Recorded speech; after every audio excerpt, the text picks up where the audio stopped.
glitter, and then it poops on you. That's what it does. Decapitating you? Yeah, that's the weird part, right?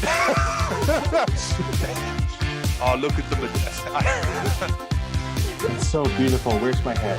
That's how the crocodile hunter died. But why is it a bird? It has wings, I guess. It's the mind of an 8-year-old girl. You have to understand this. A very vicious 8-year-old girl, which I'm scared of. We're talking about a girl who, like, bit her teacher because... We needed this context before we knew about. Oh, okay. my Well, gosh, yeah, she is I love it. brutal. Hey, folks, welcome to So Chatty. And yeah, you know, I did say that they could talk over the music, and they did. That's awesome. I love it. So yeah, if you heard that, then it's okay. Like it was all intended, right? Right.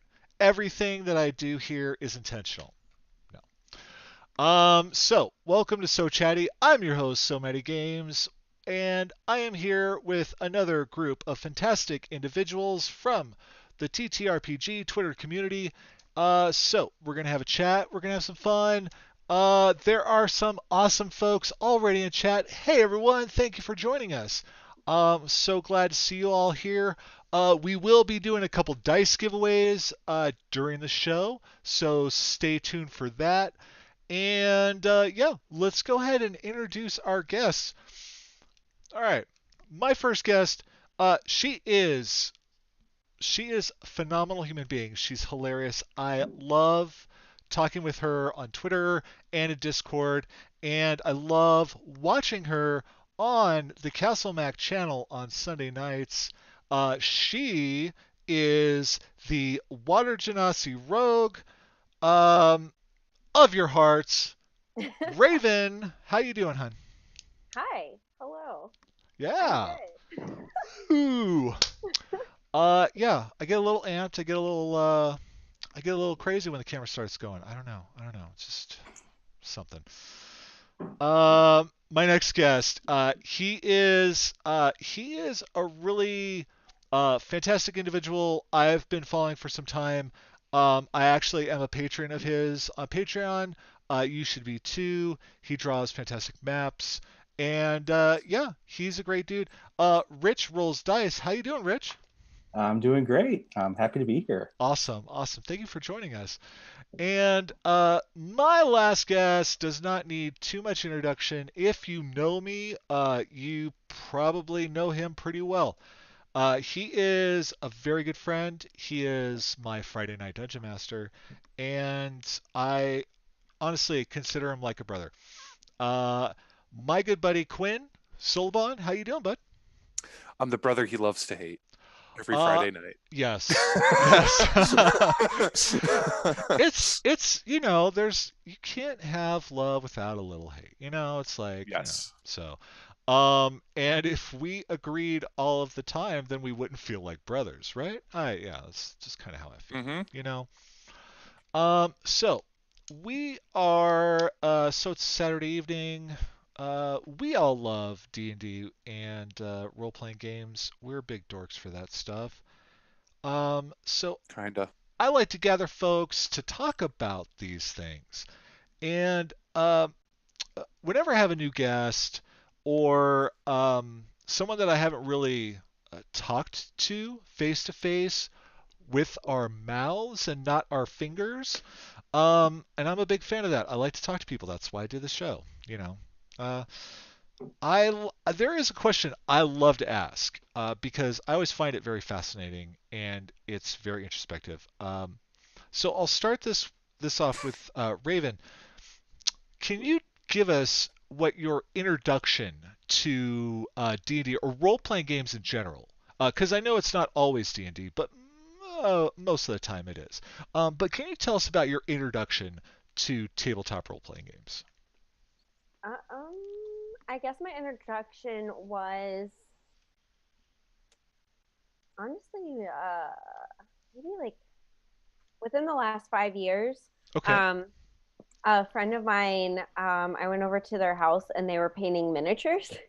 And I was like, cool, I want to do that. And then they were like, hey, you realize we can like actually play games with these miniatures?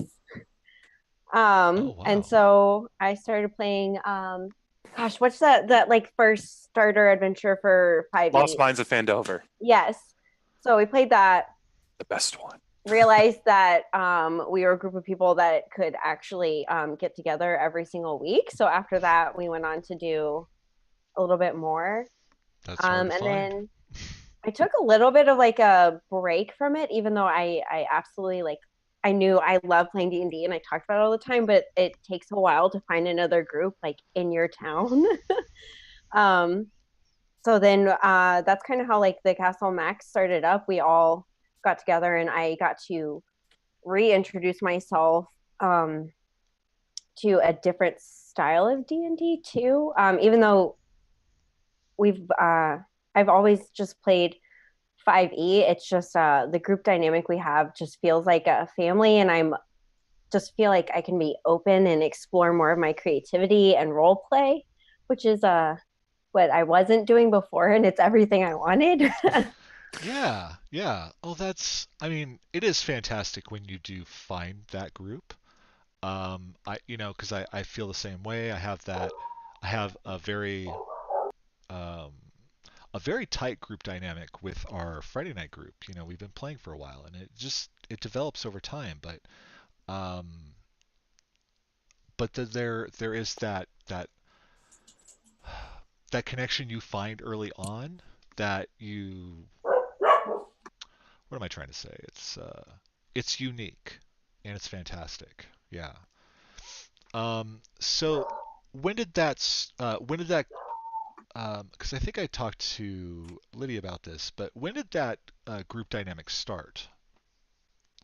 Oh, maybe like 2 years ago. I have Okay. no sense of time. Okay. I don't know why. No, I that's think okay. definitely maybe I think we're going on 2 years. Wow, Yeah. that's awesome. You guys definitely have a great chemistry, that's for sure. And I think it's really uh, I think it's awesome that like there are literally like two couples that play D&D together. That's fantastic. I I I got my husband to play once. You know. uh he was fantastic, he was really great, but just no desire to play it again. So, it's okay. That's so sad. Oh no, but I think that's awesome that you guys get to share that, which is great. Um, so Rich, what about you? What was your introduction to tabletop role playing games? So I've always been like the weird nerdy kid, Okay, and that kind of goes back to like comic books, and I was always drawing like superheroes and telling like writing stories and things like that. And my dogs are losing their damn minds right now, so I apologize if that's that's coming. okay. That's okay. We It's just talked live. about Um, this, We're man. good. We're good. um, and around high school, middle school, high school, like Magic the Gathering started to kind of encroach. And I started trying to get into that a little bit, but it wasn't really my thing. Right. Like it was kind of like abstract enough that I wasn't able to really get into it. But in college, I got into like some people that I hung out with were, they had like a 3.5 game going. And I was like, I'm interested, but like I'm not sure if I'm that much of a nerd. Uh, Okay. Okay. uh, Turns out, spoiler alert, I am. Um, but yeah, the group itself, it wasn't really quite the right fit for me. Okay. But kind of flash forward, some friends here in Seattle, they invited me into a game because their group kind of went through a bit of a upset, and I joined in. And for a game, I got this character I was super excited about, and I was like, "Yeah, this is going to be awesome." And we played one game, completed the module, and that was it. Oh. And but I had been starting to put together like my own like homebrew thing, and everyone at the table, like after we were done, I was like, "So I guess I can DM." and I've been like a DM ever since. I've got 2 games going. This is all in 5e, and I think 5e really strikes the right balance of like flexibility and creativity, but not like overwhelming with all the different conditions and rules and conditional like type things that like some other versions and other games have. So yeah, it's been really fun, but I'm kind of excited to also like play. And I've met some people through Twitter that they're like, we should start a game, and it'll be like, maybe it'll be next year. And so I'm just, I have a job now to support my D&D habit, and that's basically yeah. But it's the I always have like these creative endeavors that I bite off more than I can chew, and D&D is like this collaborative creativity that like I don't like, the story is not all on me, it's on all of us together to tell the story, and that's my favorite thing. That's very true. And yeah, I have to agree. 5e is pretty fantastic. As a person that started with AD&D First Edition, way back in the old people times, Well, I'm 37, so I'm getting up there. Yeah. You're still old man here. So I feel older than I am. How about that? Well, yeah, I get that. I've always, it's pretty sad. I'm in my 40s. I always felt like a person in his 40s when I was like 12. But no, now I'm in my 40s. I feel like I'm 80. Yeah. Except that I love to play games. And yeah, but it is a fantastic system because it really is. It's so much more approachable. It's so more accessible, I think. It's easier to bring new people in from, and just speaking from experience, talking to people on Twitter, you can form a game and you can form a group, and they will become your family. It's completely possible just online, and that is fantastic. If it wasn't for Twitter and Zoom and Twitch and stuff, I wouldn't be playing D&D. So, Yeah, and that's like, I would have deleted my Twitter account a long time ago if it wasn't for D&D Twitter or TTRPG Twitter. Yeah. It's like, it's the shining beacon among the garbage fire that is the internet. Yeah. Speaking of that fantastic group that I play with on Friday. I thought you were going to say garbage fire. It's a fantastic garbage fire. It's the best. It's the rainbow unicorn bird of garbage fire. It is everything and it is nothing at all, but and I don't even know where I was going with this. That's just what I do, man. Oh yeah. I get people off the tracks. And this is every week. Yeah. I mean, yeah, I love it. Quinn. Yes, sir. So, I mean, I know that we have, you've been on the show before, disclaimer. You were here with a couple of people that are actually in chat right now. So, hi, Devin. Hi, Jackie. Hi, guys. Thank you for being here. I love you. Wow. There are a lot of folks here. This is fantastic. Thanks, guys. It's nice to see you all. So with that said, before I even, yeah, it's true. He doesn't play D&D. He just runs it. Not for a lack of trying. So, well, okay. Let's talk about that a little bit. Because you are the perpetual dungeon master. And when you do play, it's usually a system that's not Dungeons and Dragons. It's like My Vampire Game or Warhammer or something like that. Yes. Which, I get. Talk all these TTRPGs to me. Say them all. Calm down, calm down. This is a family show. It's not a family show. Um, Yourself. Not ever since Devin Rue showed up, like no, because she brings the f bombs out of me. So, but I'm not gonna drop them just yet. No, I'm gonna save them for later. Then they're not special. Um,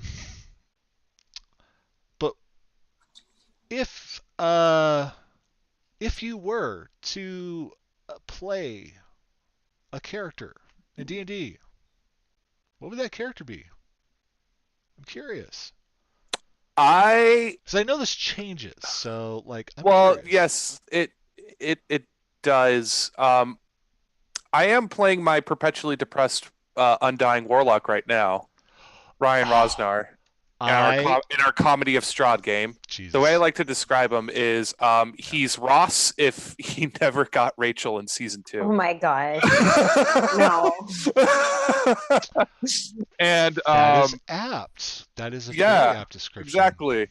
And it's actually it's pretty it's I've been watching a lot of Friends from it. I'm having a lot of I have a lot of enjoyment playing him. It could only happen in a comedy game, and I would never have expected to have a comedy game based in Barovia. But that's my buddy Brian for you. He's a genius when it comes up to stuff like that. He's like, what if we just turned Curse of Strahd into a comedy game after while we're smoking cigars? I'm like, yes, I'm in. Um, but the more serious one that I've always wanted to play is my Duragar Forge Cleric. Okay. Um, Oh. which it sounds I'm a huge lore reader too. Yes. Because I love history both in our real world and in all fantasy senses. Like I read the Silmarillion and I was like, I love this. I want to read more stuff like this. And so what's interesting is the Jurgar were corrupted by the Mind Flayers after they were brought down to the Underdark.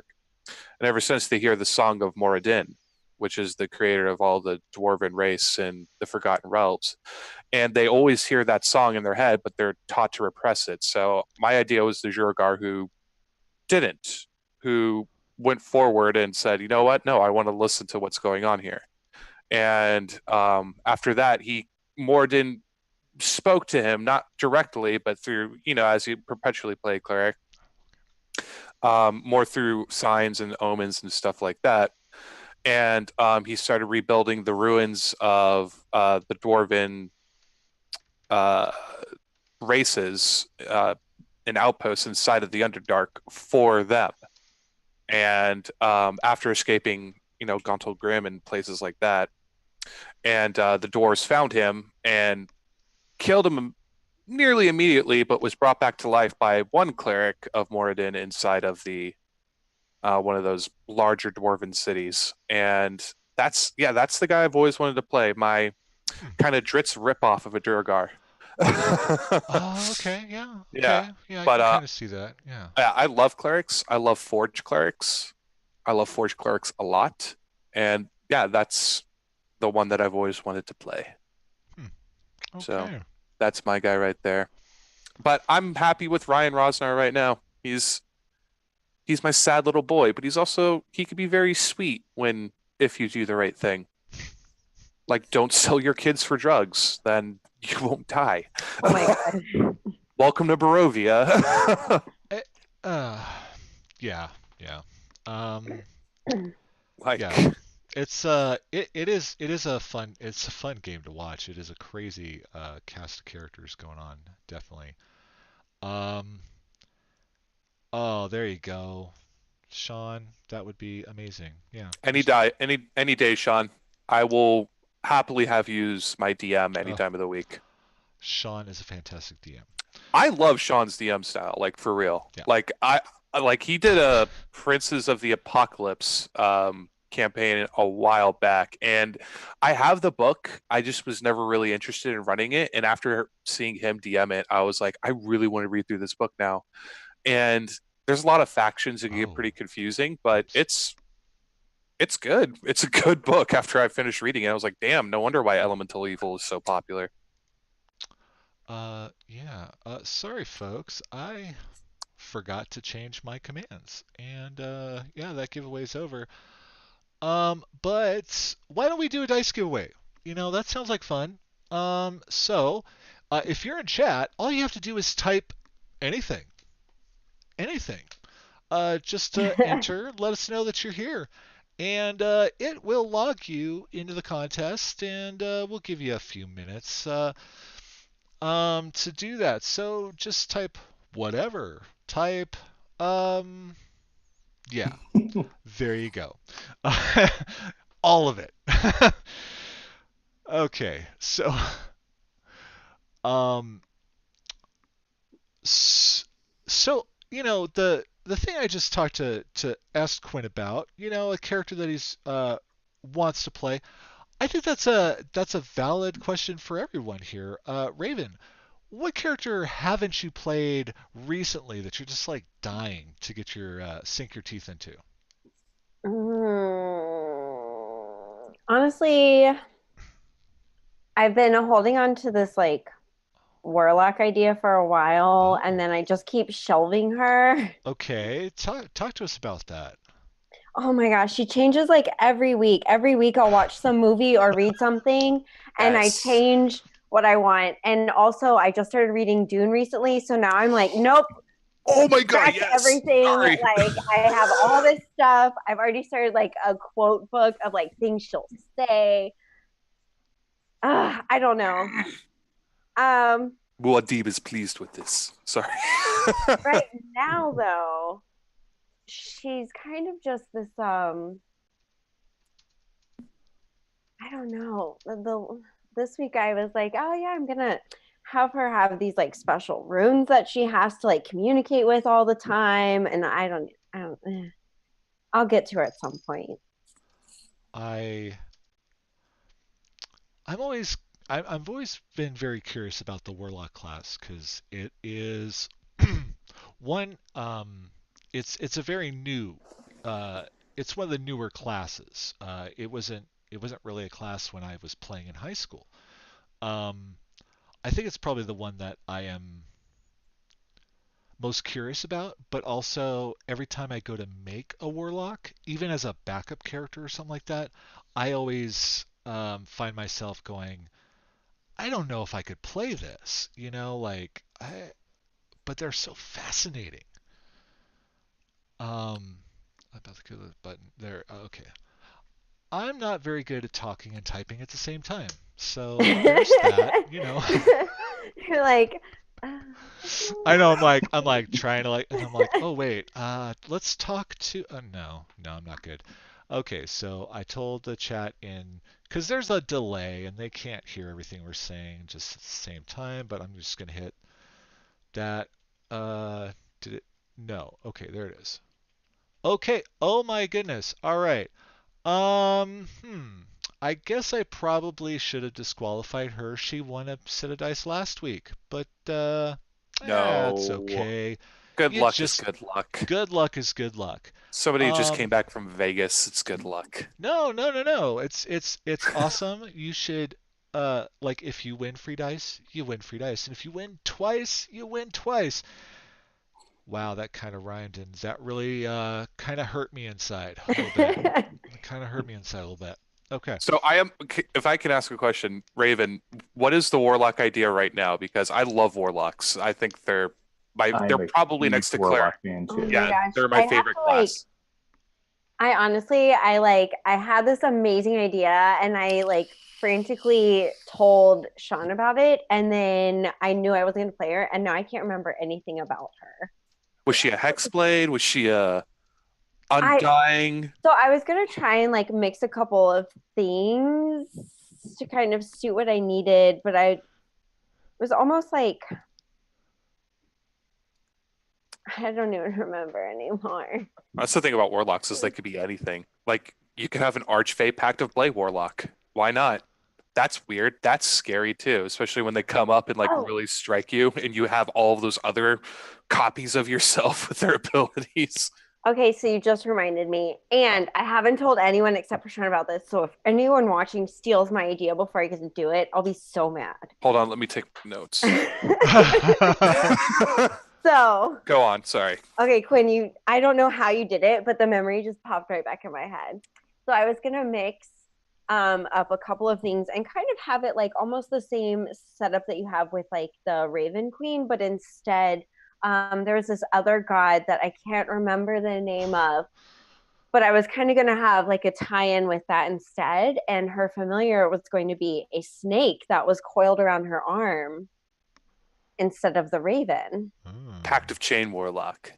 I was yeah, I took like I don't know, I have a couple things that I wanted to mix up, and I was going to make it so it wasn't crazy good, like gonna kill the game good.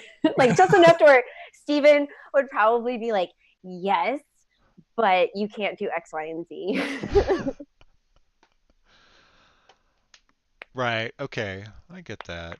But that sounds fun. That sounds really fun. If I could ask, is a Forgotten Realms um god?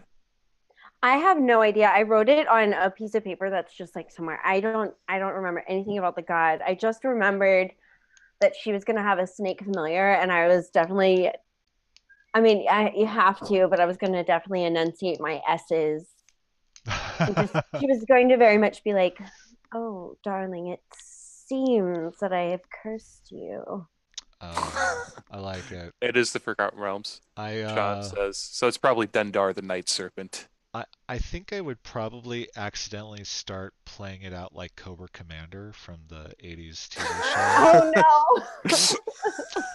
Oh no. Like I have that lower register in my voice, but it's like I want to do that like curdly voice and everything, and that was my childhood growing up, folks. Just pretending to be Cobra Commander all the time. I loved it.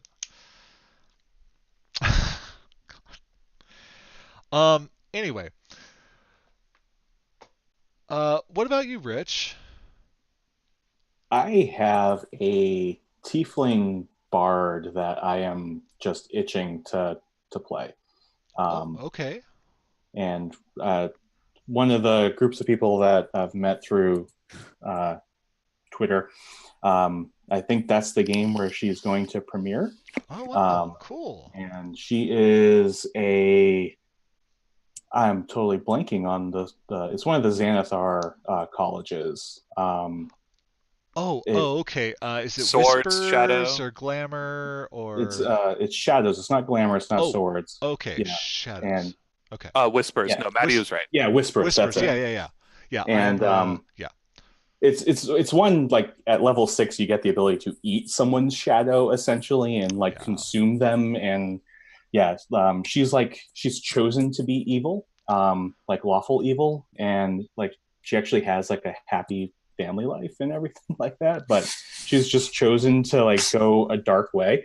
But for all intents and like appearances, she's like a bard. She dresses in like motley and like she kind of goes around. She plays gigs, but it's a way to like get in and like assassinate people. And it's like she's total like court spy type thing. I dig She has a charlatan background, and I've already written like backgrounds for her, like false identities and stuff like that. And I when I do something, I overdo it, and I've totally done that this time, but that's okay. It's fun. That's okay. I mean, if it's not worth doing, then it's if it's worth doing, it's worth overdoing. Exactly. That's exactly beat what that horse. Nay. Yeah. When you say it that way, it sounds terrible. That was like a double pun, man. But no. That's my thing. It's love puns. the puns. Sorry. Puns are always welcome here. And what was I gonna? I wanted to check just in case. Horse meat is delicious in the chat. Nice. Okay. Awesome. That I like bring up the log real quick to see if there was a question I missed or something, and yeah, in capital letters, horse meat is delicious. Thanks, Jackie. Oh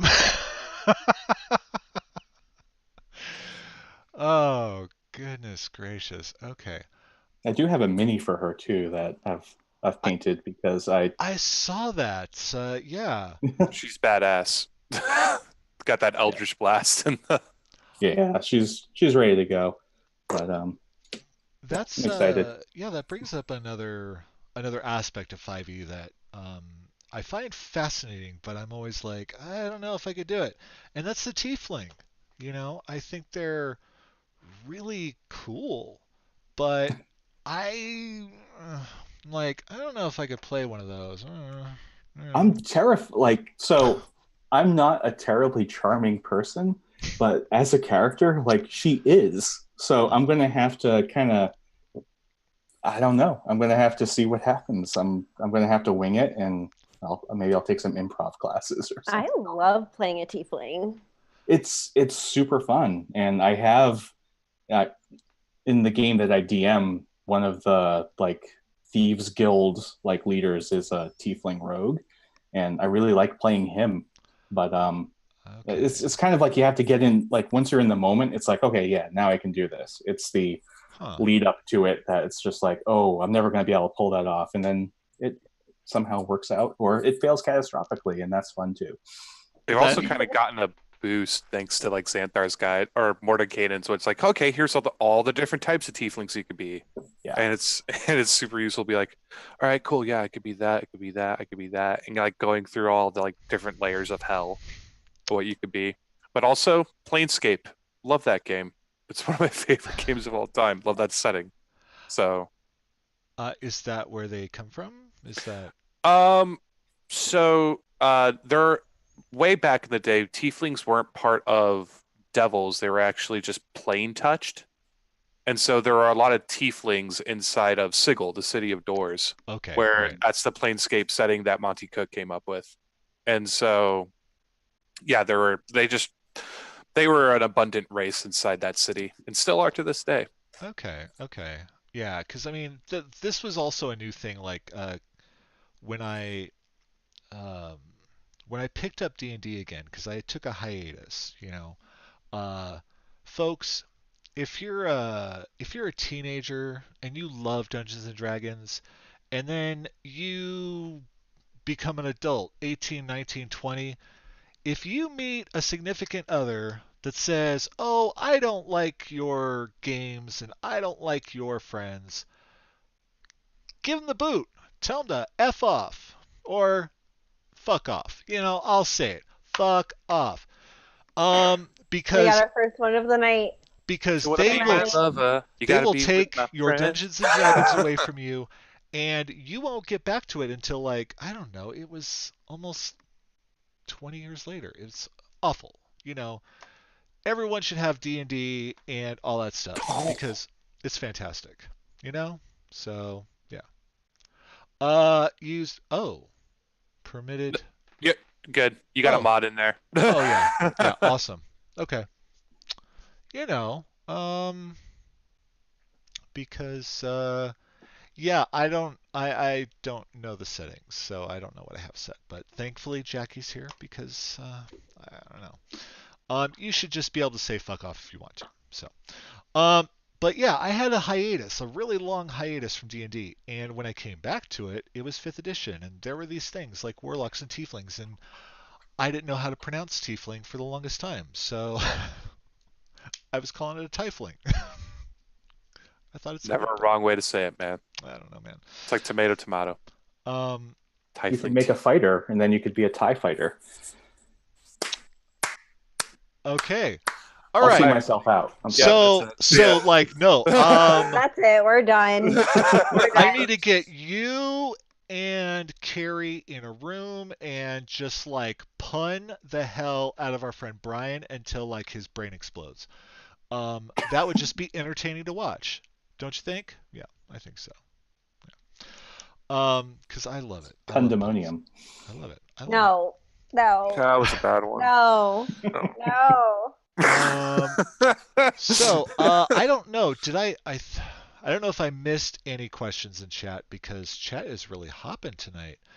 Um, I I got like I don't know. That's crazy. I got you, dude. If I see a question, I'll let you know. Thank you. Mm-hmm. Because yeah, I'm really I might be missing things. Um, so talk about characters. I'm curious though. Let's talk about systems outside of D&D. I'm curious about your experiences with those. Um, and I'm guessing from the reaction, Raven, not so much experience outside of Dungeons and Dragons. Mm, I've played maybe like 2 1-shots that were not Dungeons and Dragons Okay, okay. ever. Which games were those? One was Mecha Hack, Okay. I think was the name of it. I think I keep looking over at Sean like, am I right? Am I remembering things wrong? Mecha Hack, and then one was like a homebrew Cthulhu game Oh, okay. type thing. Awesome. Yeah, anything Cthulhu. Yes. I mean, yeah, I am a warm and fuzzy individual, but I love me some Cthulhu. I don't know. I only got to play Cthulhu one time. That was on the podcast with the lovely Craftians. And I loved every minute of it. I was scared. Me and my puppy, we were like, we're getting out of this house. Bye. Yep. I've been meaning to run a one shot for Call of Cthulhu that's based in San Diego, where I am right now. And I won't spoil it in case it is, but we'll just say right now it's about holes in the cliff sides of the sea that are shaped like people. Huh. Creepy. That Yeah, no. that's I all. think that's totally normal and not creepy at all. I have Oh, nightmares and turn them into modules. that's a good. That's a good. Um, Yes, there you go. yeah. That totally threw me off. Um, but this is why I bring Quinn onto the show because he totally throws me off all the time. I love it. That's my boy. Um, what about you, Rich? What are your experiences outside of Dungeons and Dragons? So I listened to the Friends at the Table podcast, Okay. and there's a little name drop there. They play a lot of different systems, and I'm super intrigued by like all of the like Powered by the Apocalypse, like the 2D6 games, like Blades in the Dark and Monster Okay. of the Week and Right. Right. things like that. Haven't played them yet, but I've got like lots of things. Like I've actually pulled some ideas for my homebrew game, like from those systems. But there is a system that I wrote a one shot for. I haven't got a chance to play it yet, but it's called Kids on Bikes, Okay. and it's kind of like imagine Stranger Things, like that type of like story where you play kids, or there you can also play adults or teenagers, but you are basically like in this like small town and something paranormal is going to happen and you have to like explore and try to figure it out. And it's really interesting because you use a set of polyhedral die, but if Uh-huh. you're better at something like a particular trait, you roll the bigger side die. So like you're really awesome at like strength, you roll a d20, but if you're crappy Oh, at math, you do a d4. yeah. And so Okay.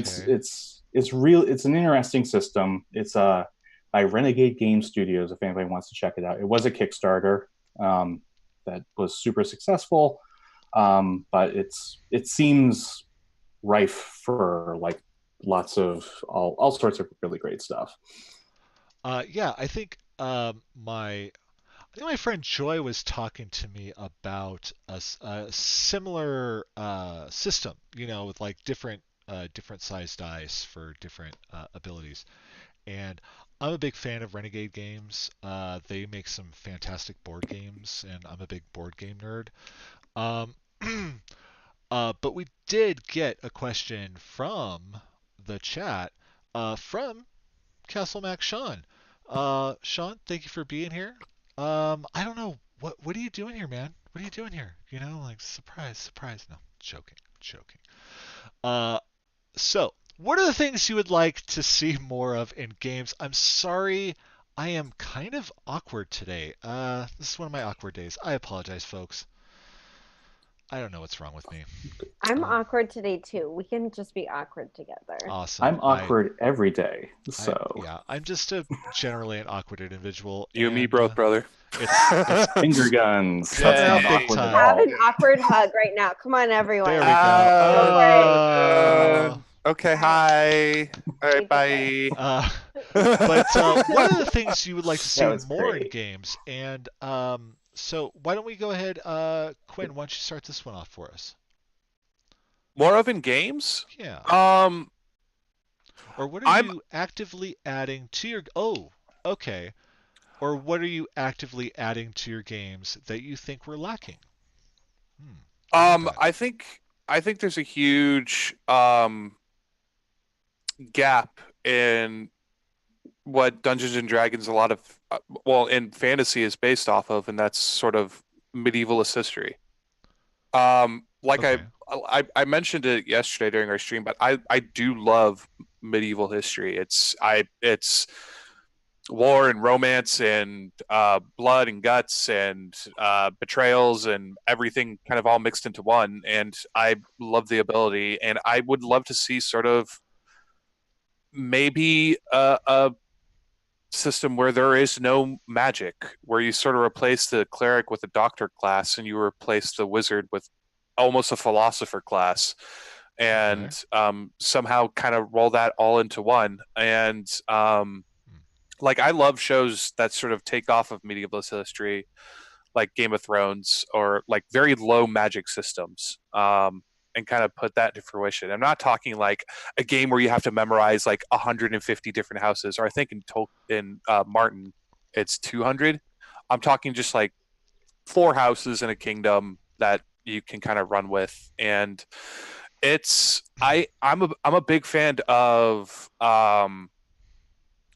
players and especially magic users thinking in a sense where they don't necessarily have to have spells in order to do something, because a lot of the times what I see players do is, well, I'm all out of spell slots. And it's not just with you guys, it's just a problem I see everywhere is, well, I'm all out of spell slots. Let's long rest or short rest in this dungeon and pop off. Where it's instead, maybe you could use something in the environment where a player may throw something out like, is this supported by a pillar or something like that? Yes. Well, I'm going to chop it down with my axe, and that's going to collapse, the goblins that are on top, and they're all going to die because, they have 6 hit points or something like that.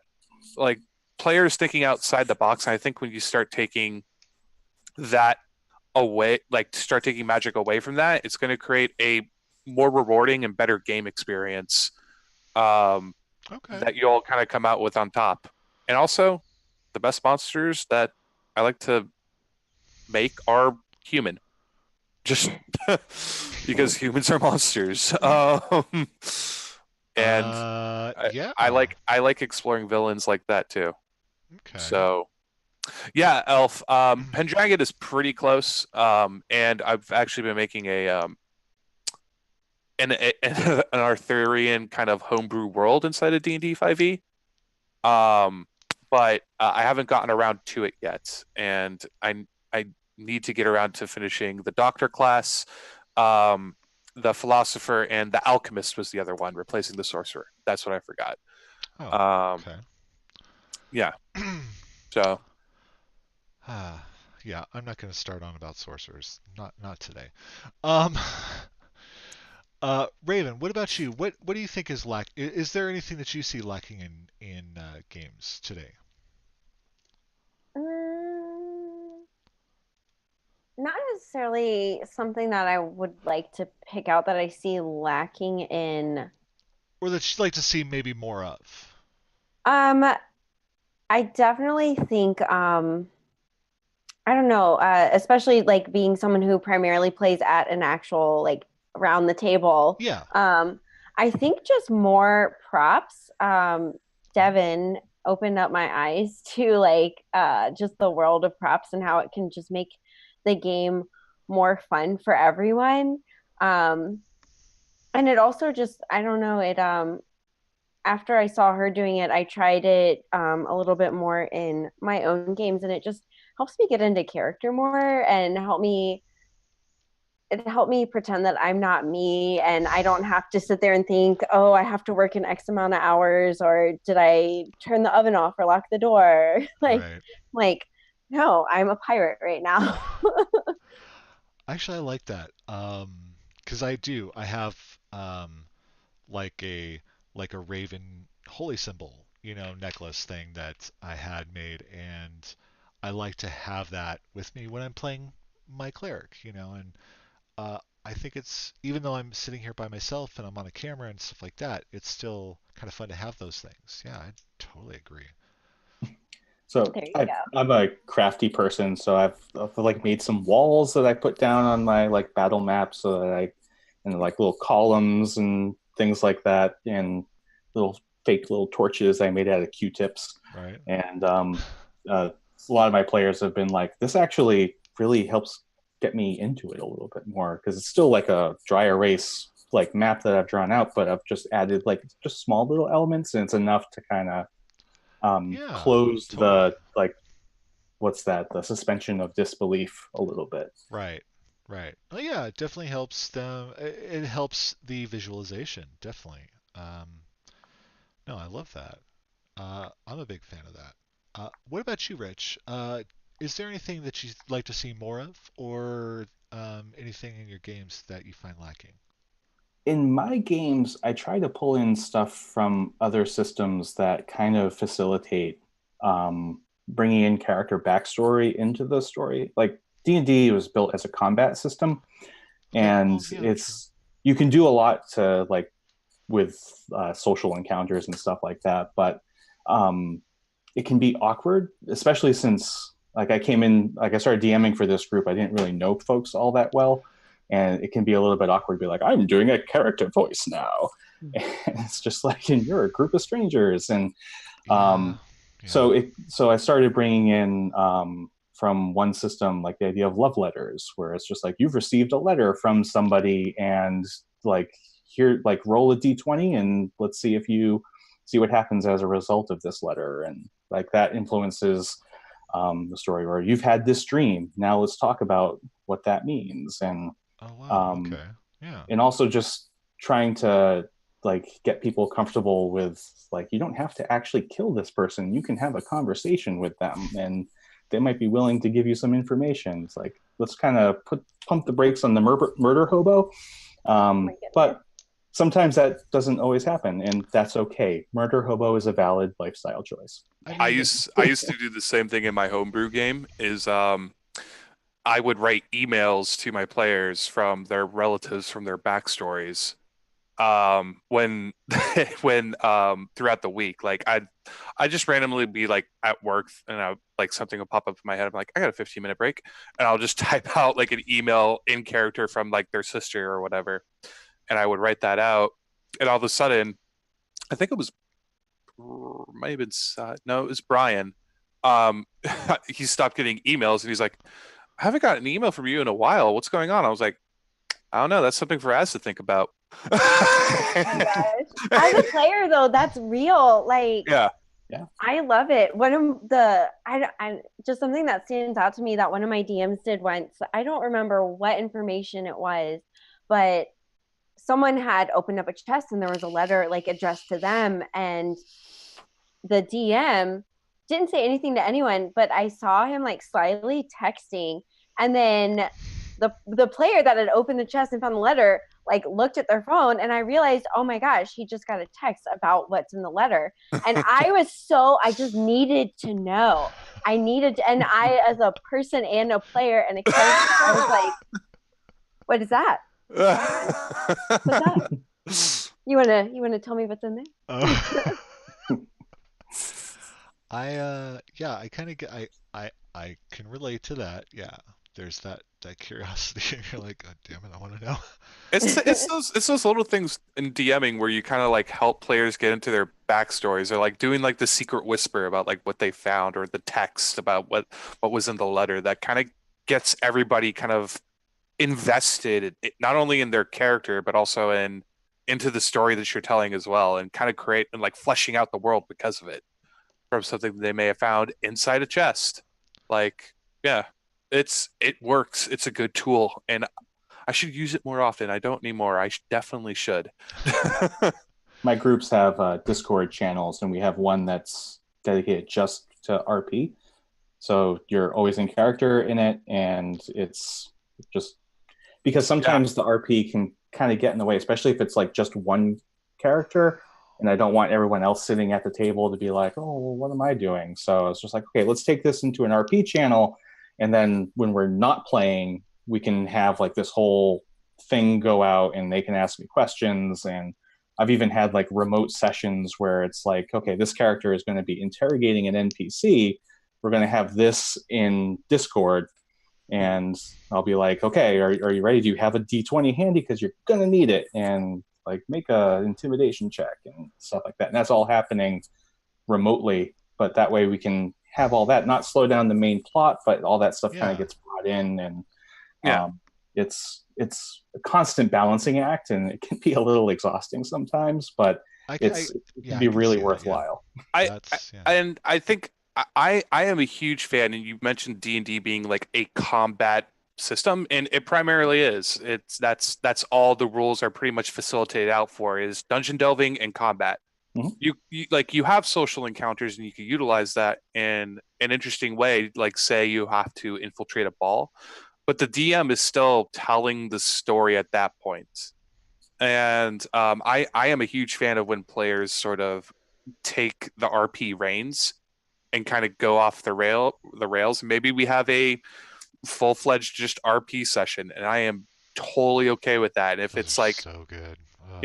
It's like, so you're on a boat ride up to the Kraken's lair, and you have about 2 months to kill. Go ahead. One thing that I try to do too is random NPCs will be generated like on the fly, because the character went away that I wasn't expecting, a player went away that I wasn't expecting.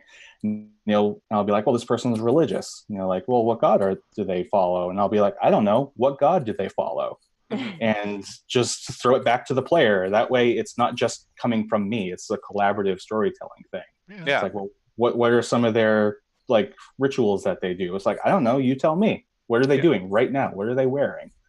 And it's just that way. It's not. It's more fun that way, because I like to be surprised too. I don't want to have all the answers. Yeah, and not to like shit on D&D 5e so much. I do love it a lot, but like they do have rules for downtime activities. Like, I want to relax, and it's like, okay, yeah, but it still facilitates down to dice rolls at that point too. And it's a great way to soak up a lot of time for the characters to go forward, maybe even in your plot where something would take 2 months.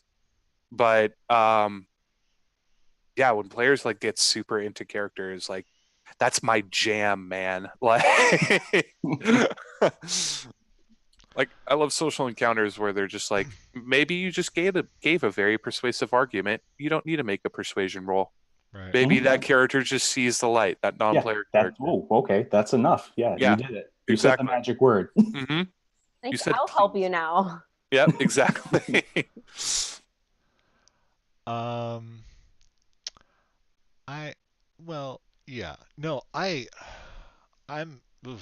a big fan of like basically like role play sessions. Like if it's all role play the entire session, I've loved those games. Anytime that I can tap into like my character's emotions, I am in it. I am so loving that.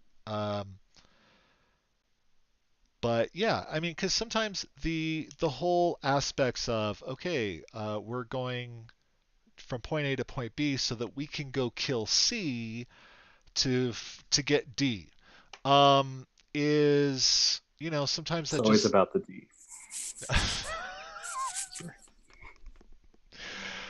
That came That's out. the gay agenda, man. Totally wrong. Wow. Says me. So I know. Awesome. Wow. Okay, I'm just waiting Rich for. couldn't help it. He was just paying attention to the details. Yep.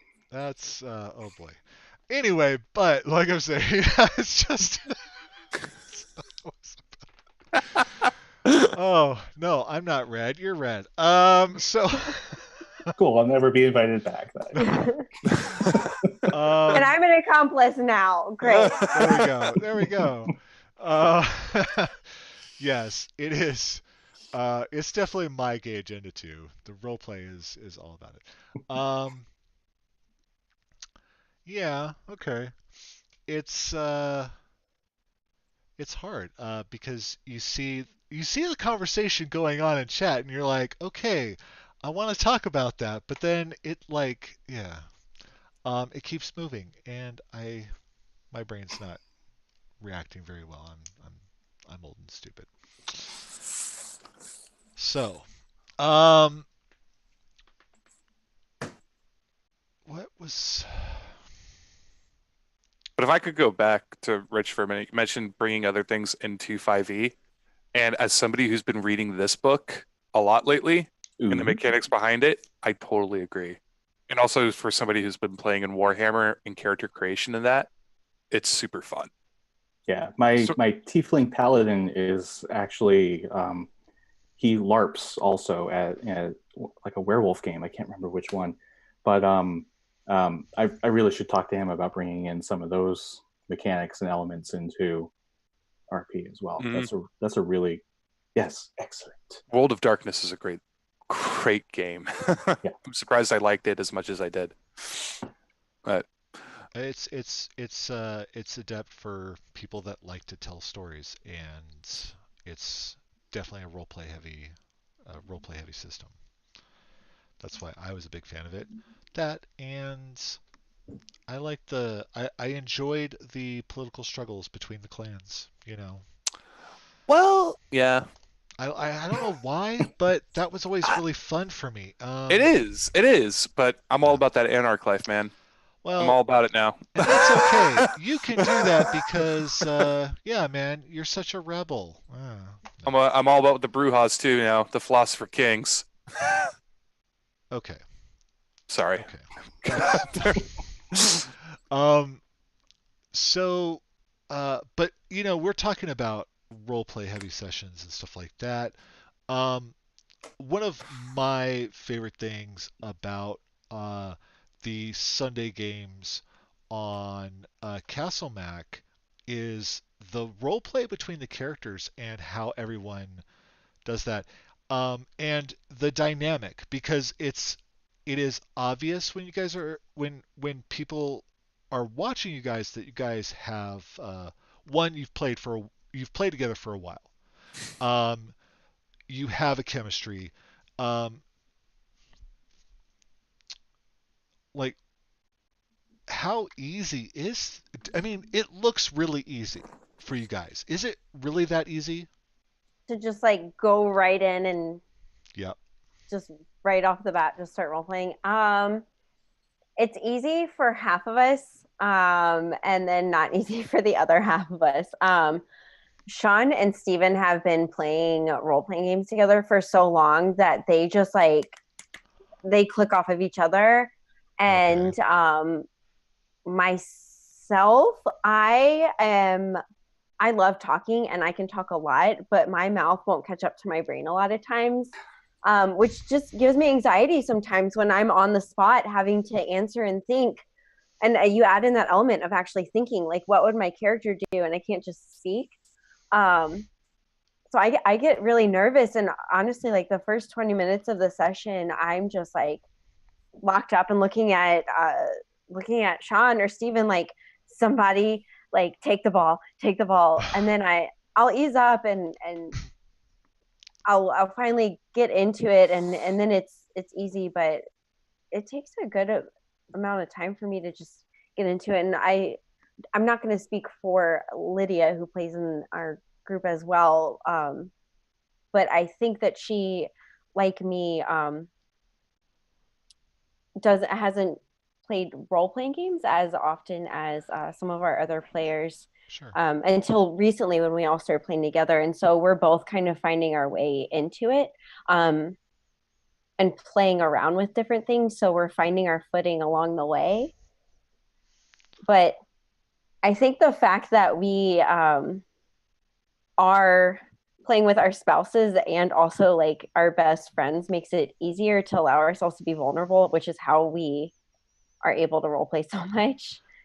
Yeah, and I think that I have to agree.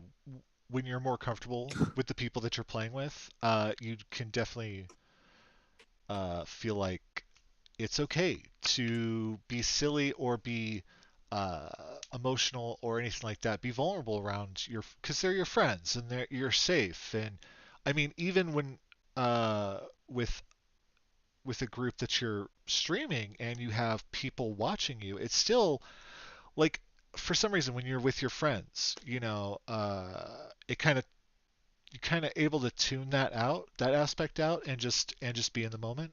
I think. I think that's how I see it. I definitely, yeah, I would agree on playing on like using my computer and like webcam and the whole setup. It took me a lot longer to feel that comfort level, and my only experience doing that so far has been on the Greyhawk channel and with Devin and a bunch of other awesome players. But it took me way too long to feel comfortable, and I felt once I finally got in that comfort level of like, all right, I know exactly what I'm doing, I'm not stressed out about this, and these are all my people now. I was kind of like kicking myself for all the stress that had inhibited all the awesome role playing opportunities that I knew I had missed. Okay, yeah, I see what you're saying there. Yeah, I I can Like I feel spent that. I spent like 9 or 10 games just being like a locked up like shell of a person. Like not doing anything. I'm like cantrip, cantrip, cantrip. Well, I mean, I think that takes time though. Especially I don't know. I don't think you're not alone in that. I'm very similar in that regards. It seems to be something that's very common, amongst the folks that enjoy role-playing games. Um, there's definitely that. It takes time to get comfortable, and then once you do, yeah, you kind of go like, why haven't I been like this the whole time? Yeah, I can feel that very much. Um, golly, there's a lot of silliness going on in chat. I love it. And um, so with that, Oh, yeah, right. We have a second set of dice to give away, so we might as well get that ball rolling. Um, and so I think, yeah. If you're in the chat room and you want to win some dice, I put the picture on Twitter. They're blue and gray, and they're beautiful. And I have two sets, and one is going to a person that won a set last week. That's awesome. Uh, there's another set. So yeah, say some stuff in the chat, and you'll get entered. And I'll click a button in a minute or something like that. Um, but we are reaching, or we are past the hour mark, so I think we will wrap things up here a little bit. Um,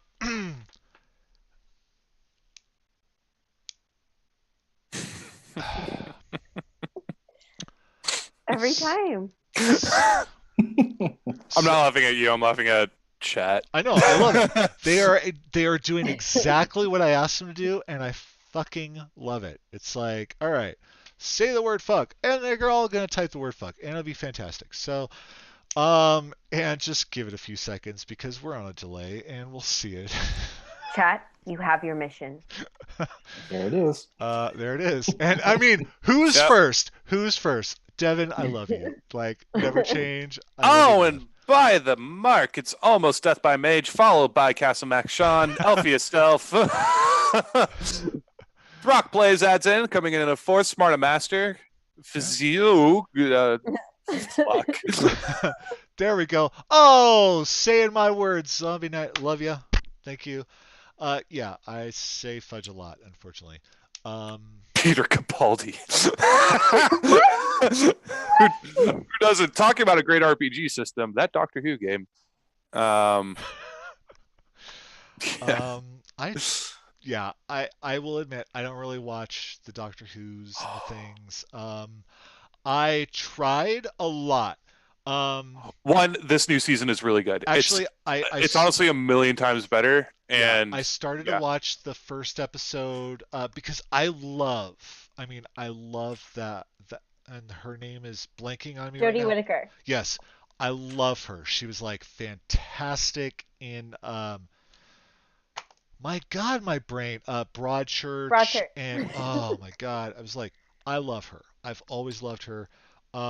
So yeah, I started to watch the first episode. I was doing it on my computer while I was working, and I was kind of watching it, and I was like, oh, this is really kind of interesting, and she's compelling. Um, and then I never went back to it because I don't watch a lot of TV right now. If I'm not role playing or working on role playing games, I'm working on my shop.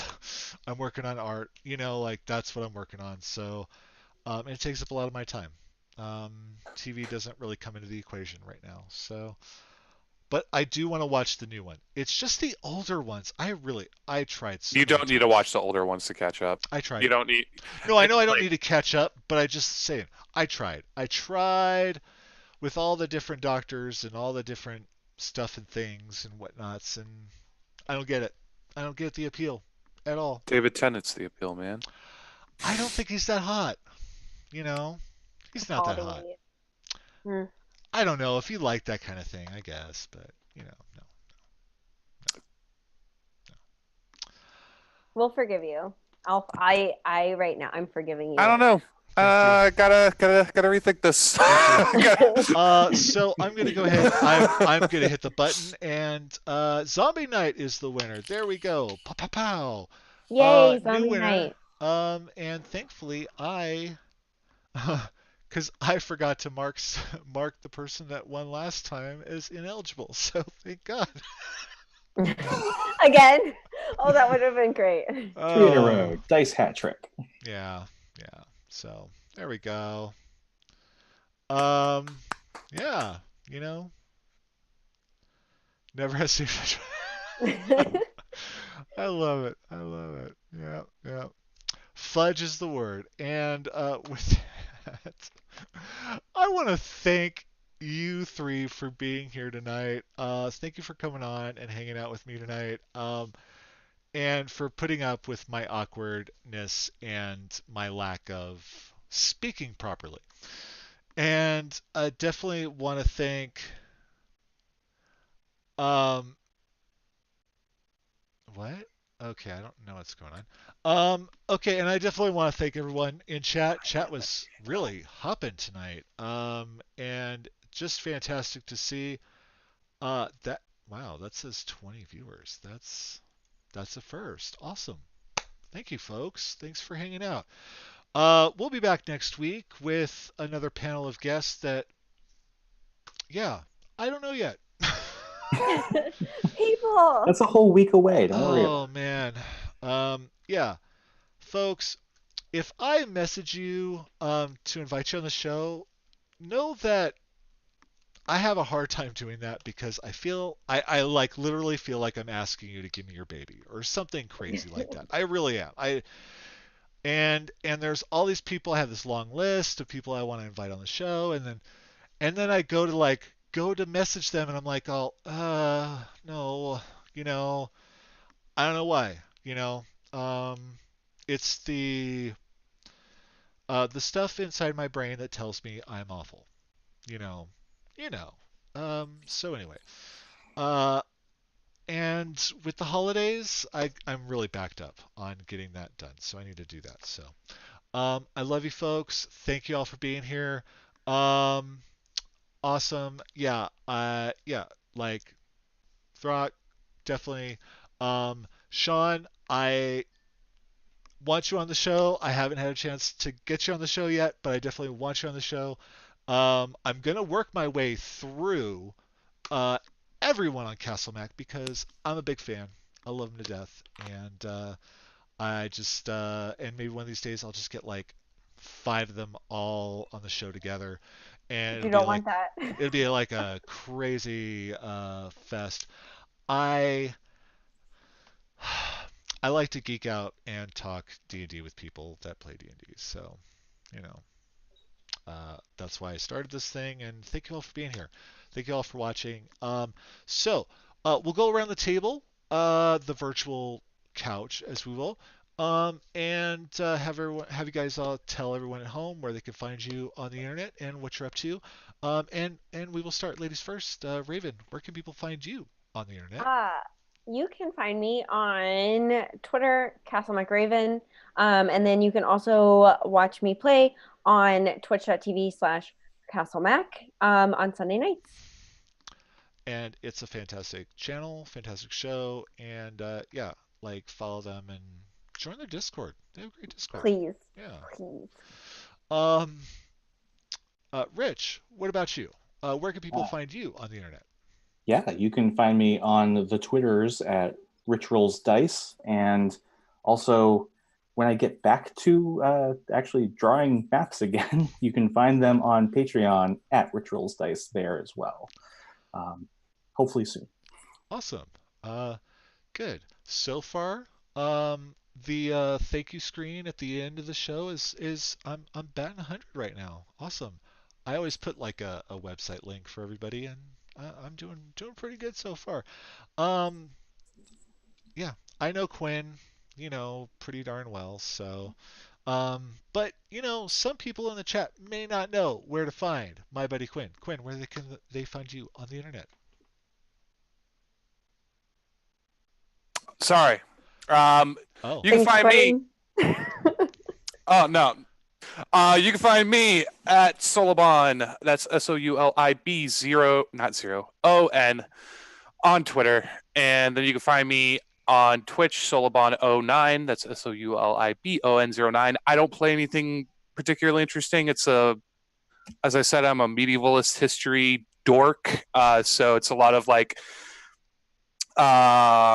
Crusader Kings, Civ 6 every now and then, Ken Follett's Pillars of Earth, stuff like that.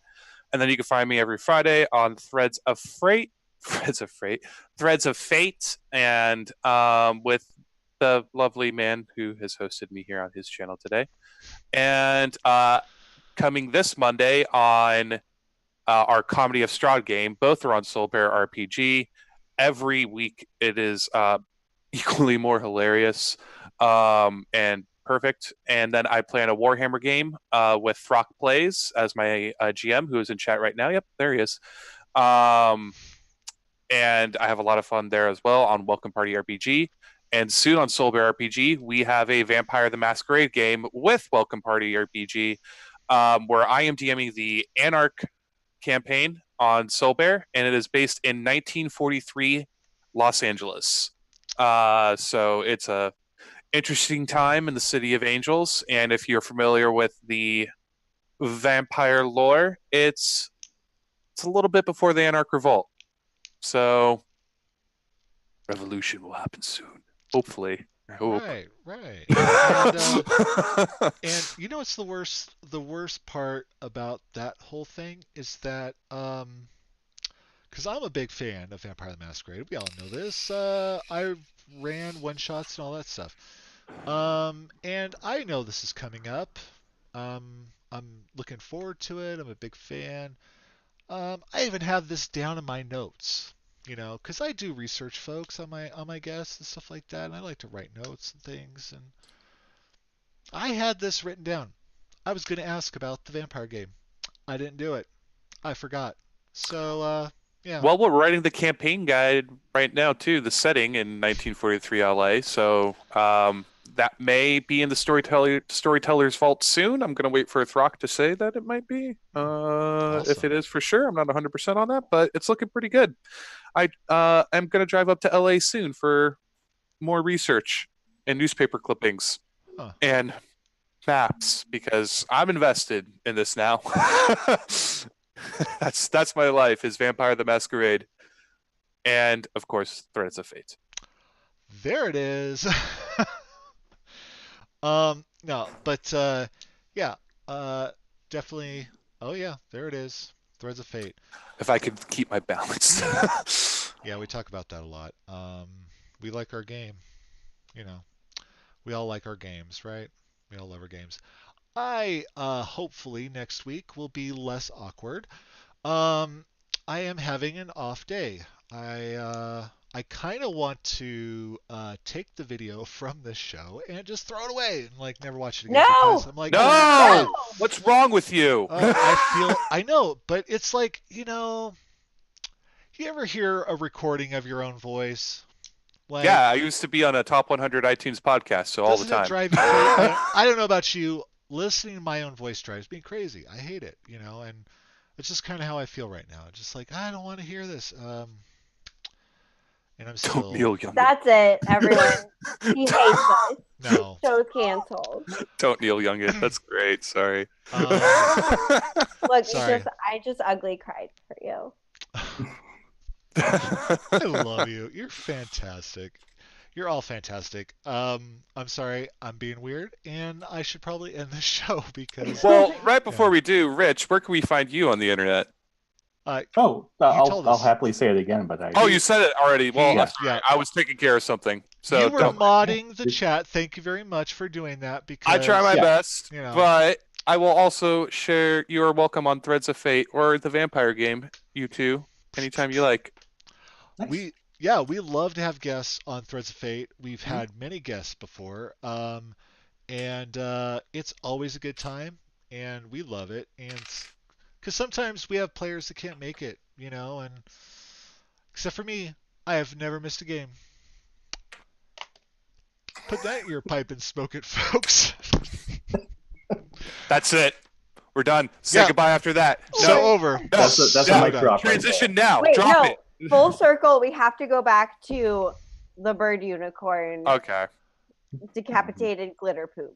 Okay. Oh. Yes. There you go. So if chat didn't hear before, during Thanksgiving in Vegas, my 8-year-old, the sweet little girl. She's not so sweet. She's a monster, but I love her to death. She's only a monster to other people. But she was like, what's funny? And I was like, well, this should be great. No, Katie, tell me what's funny. The bird unicorn. All right. Why is it funny? Because it rips your head off, makes you fart glitter, and then poops on you. And I was thinking, what the fuck? So, if you see the bird unicorn, ladies and gentlemen, be sure to run away and contact your local animal control. But I mean, if you're going to go out, that's a heck of a way to go out. Yes. Fair. If y'all don't see me again. The bird. I went to see on your tombstone, the bird unicorn got me. Bird unicorn. Yeah, bird unicorn. That's it. That's all that needs to happen. Just be like, you're gonna walk by Raven and be like, yep, yeah, told her. Warned her, try to warn her. And kids are weird. I think that was my reaction to Quinn's initial telling of the story. When we were talking. We have the Bird Unicorn Alliance warn you. Yeah, it's a CR25 monster. That seems about right. My Alexa just came off of it. I hear that happens. It's coming from inside the house. Yeah. It's the Bird Unicorn, man. Fuck. I gotta go. So, yeah. Thank you all for joining us, and we'll be back next week. I hope. And until next time, yeah. Have a good week. Oh boy. What? You were the Thanks Bird for Unicorn. having me on your show. Thank you Yes, guys. thank you, Matty. Thank you. I fucking love you people. Thank you so much. Oh my god. And let me cue some music. Wait, Matt. Is that yeah. Oh, I gotta turn that up. Okay. Adios.